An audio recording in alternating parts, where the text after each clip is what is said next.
Good morning, welcome to another day in my life.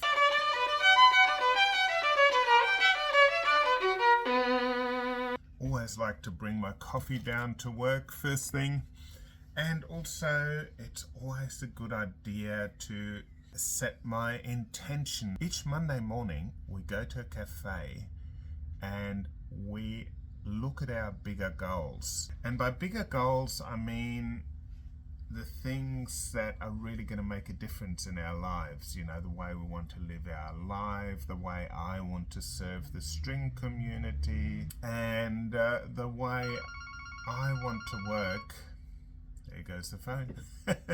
The way we want to work to help you guys better, but also still have a relaxed, enjoyable life. To me, it's really important that I keep enjoying my work and have fun, because then I bring the right kind of energy to my community as well as the work that I do.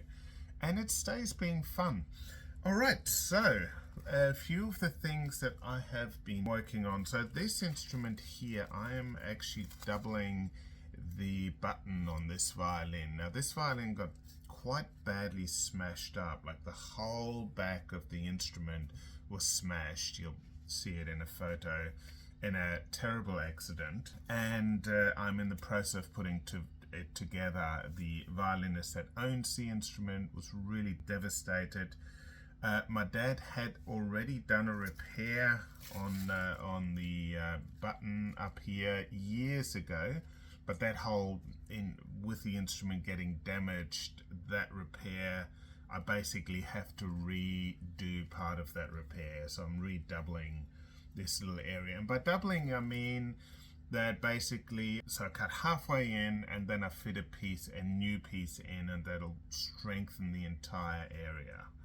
So I'm currently working on that. And some of the other things I'm working on my own new violin. I'm currently thinning it out, so I'll show you a little bit of that. I have to service a violin. I'll show you a lot less of that, and a few other things. So you'll see as I get along. But just for now, I'm just going to take one very quick moment and just to take a break.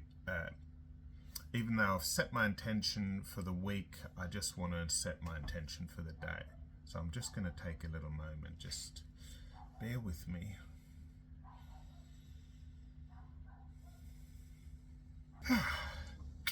Always makes me feel better. What's really important about this area is that everything is 100% straight and level. That makes it so much easier to fit a piece to it afterwards. Like if it's all wavy down here, it'll be very hard to fit a piece to it that actually fits 100%, whereas when it's totally level, it makes it much easier.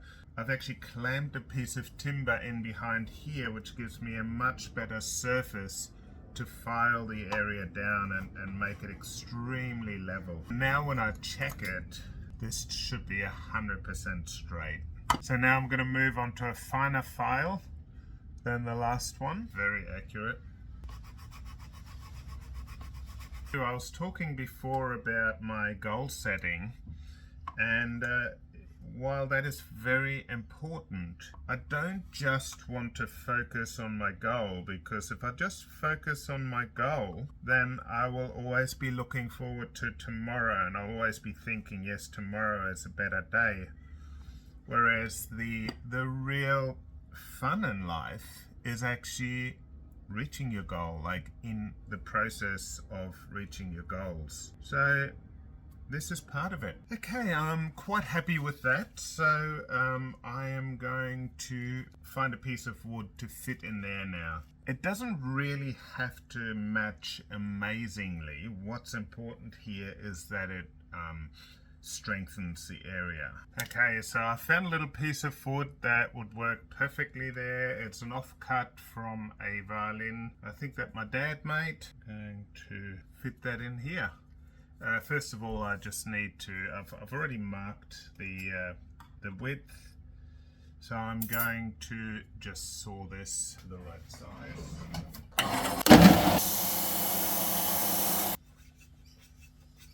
So I'm just doing the finer fitting now using my plane.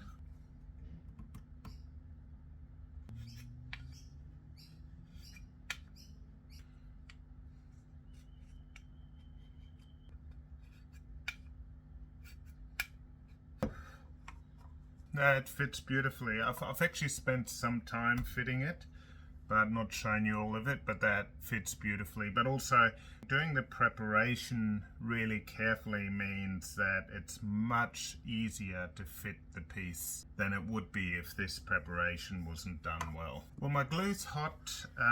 The whole thing is sitting in a counter mold, which is underneath here, which I made from builder spog or car repair putty. And yeah, so I'm just going to glue this in now. I know the clamps I'm using are pretty hardcore, but it kind of makes sense to clamp it in fairly tightly. And on hardwood you really can't crush the wood. So I'm just putting the glue on. Okay, here we go, incoming.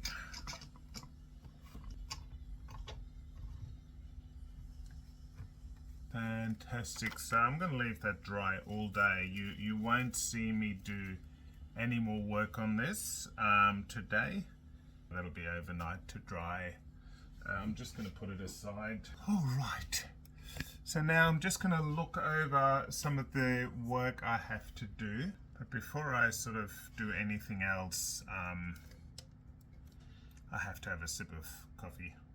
So I've got to do a service on the first and second violin, and the third and fourth are two Pierre Lemont master violins that I'm getting ready as well. I like to have one or two Pierre Lemont masters ready and set up in my shop. So we often get people buying them online, or people come into the shop and want to have a look at them. They're very popular because they're such good value. All right, let's get, I'll get this violin cleaned first of all.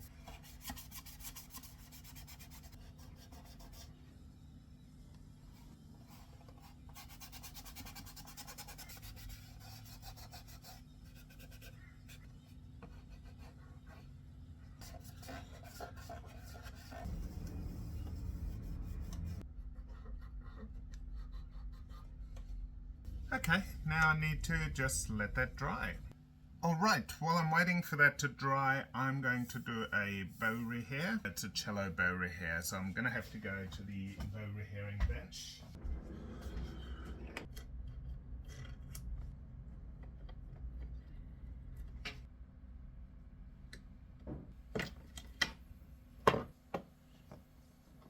This is not a super expensive bow, so like expensive bows I would clean by hand, but here I'm just going to use a little buff.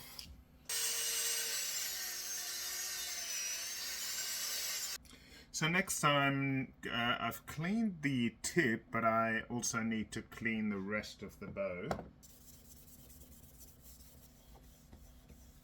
Okay, that looks so much better already. Now the next step will be to fit the wedges.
Okay, that's all done. We just got to let that stretch.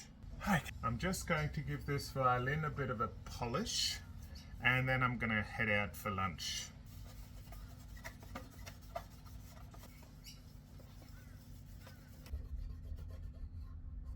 So I'm going to head out to lunch now. The interesting thing with this violin is that someone did a bit of work to it and it just started sounding terrible. So my job is to really optimize the sound of that instrument. My family's done a lot of research on optimizing the sound of instruments, especially with the bridge and soundpost.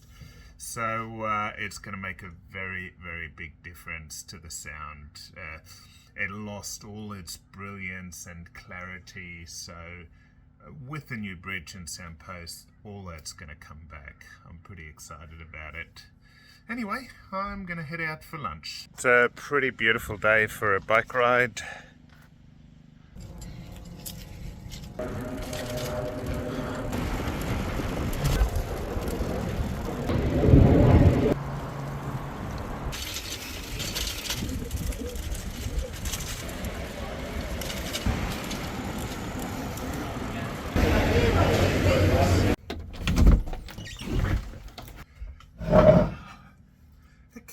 I'm back from lunch. Now I have to make a bridge for that violin that I was doing polishing on before lunch. Before I do anything, I better sharpen my knives.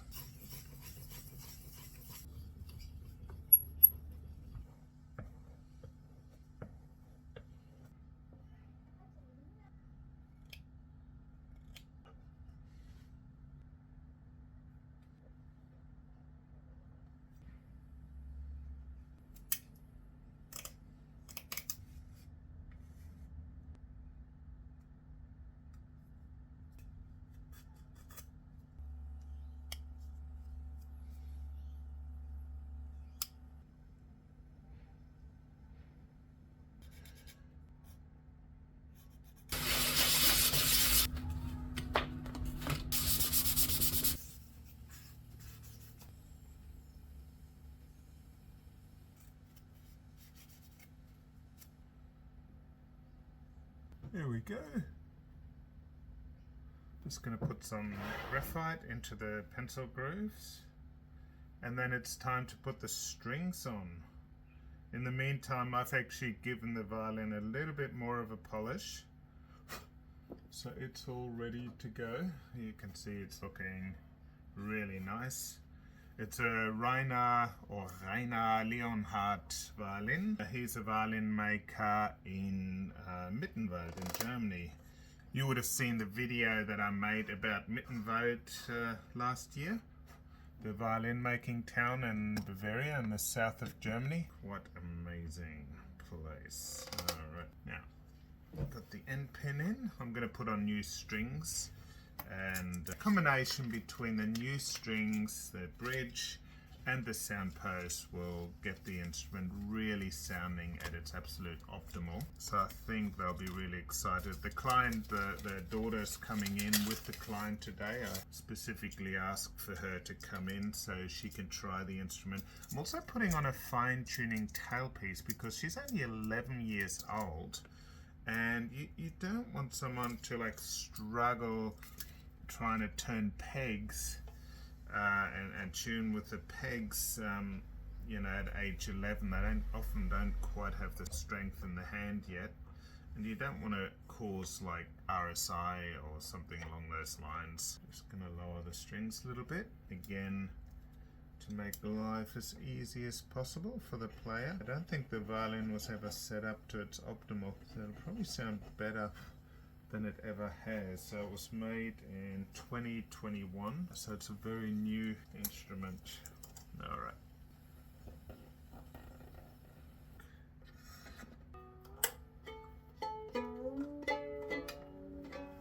Alright, now the exciting moment. I'm going to take the violin across to the shop and give it a try, do the final adjustment, and then it's ready to be picked up.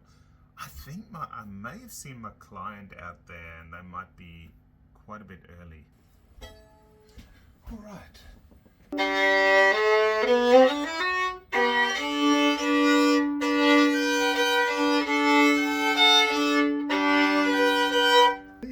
I've got the violin working all beautifully again. So it's a Rehair Leonhard violin from Mittenwald, beautifully made, single piece back, and that's about to be picked up. Okay, now a bit of evening work.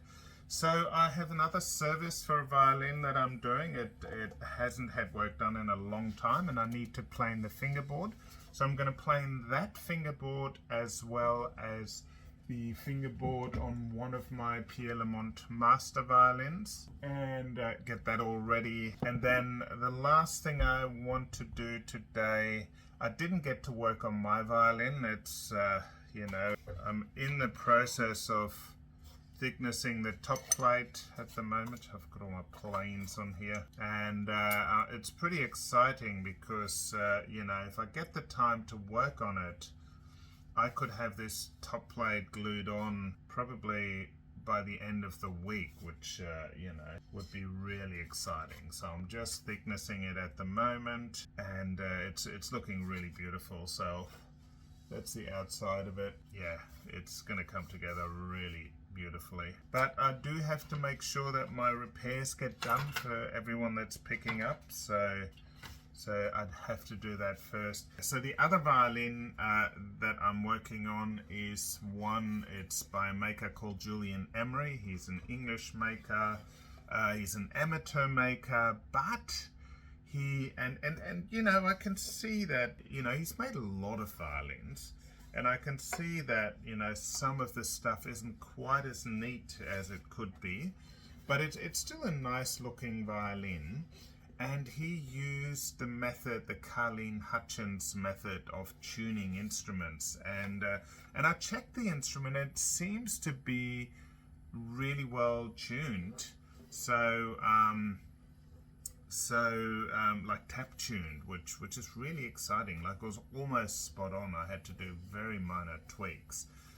He didn't have a scroll with it, so I got a pre-carved scroll, and I'm just working on the neck. But that will actually be available for sale really soon as well, and that's a really good value instrument. I think it's going to sound amazing, but obviously I have to wait to you know, get the strings on it to really hear. But I think it's going to be a very open, big sounding instrument. He's used a lot of the thicknessing that Stradivarius would have used, and he's also tuned the plates. So my theory is that it'll end up being a really lovely sounding instrument. I know there's quite a lot of makers that look down on him because, you know, he's self-trained, but, you know, I'm willing to give it a go and see what it's like. And, you know, if it becomes a nice instrument for someone, that would be very exciting. Anyway, I'll hang that up here. I'll just go and plane this fingerboard now.